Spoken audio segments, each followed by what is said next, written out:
Today, we will talk about the industrial goods sector, how it works and how to track it. The industrial goods sector includes stocks of companies that mainly produce capital goods used in manufacturing, resource extraction, and construction. Businesses in the industrial goods sector make and sell machinery, equipment, and supplies that are used to produce other goods rather than sold directly to consumers.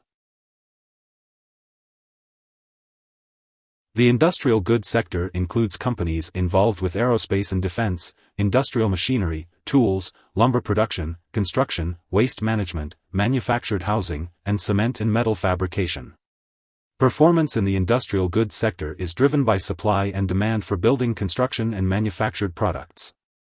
When the economy contracts during recessions, activity in this sector drops because companies postpone expansion and produce fewer goods, but there is usually at least one area of growth in the industrial goods sector.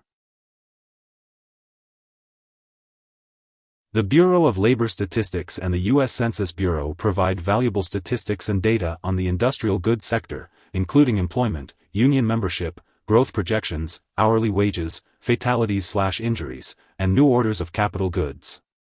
These statistics can help investors and analysts interpret growth cycles and long- and short-term trends in the sector. The industrial goods sector includes some of the largest companies in the United States, such as General Electric, Honeywell, Union Pacific, Caterpillar, 3M, Dow Chemical, and Boeing. The Dow Jones Industrial Average is a widely watched benchmark index containing 30 blue-chip stocks, weighted heavily to the industrial goods sector, and its performance is typically tied to the overall growth rate in the economy. Investors can invest in individual industrial goods stocks, mutual funds, and exchange-traded funds, with fund offerings covering the entire industrial goods sector and subsectors as well. The MSCI USA Industrials Index is the common benchmark for the industry, and some of the largest funds tracking the sector include the Industrial Select Sector SPDR Fund and Vanguard Industrials ETF. Here are 3 key takeaways.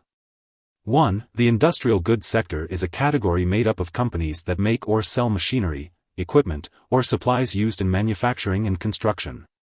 2. The industrial goods sector normally declines during economic recessions and rises during expansions, though its various subsectors can perform differently from one another. 3. Some of the largest companies in the world can be found in this sector, and the Dow Jones Industrial Index has historically been weighted heavily to industrial stocks. Hope this would help. Thanks for watching.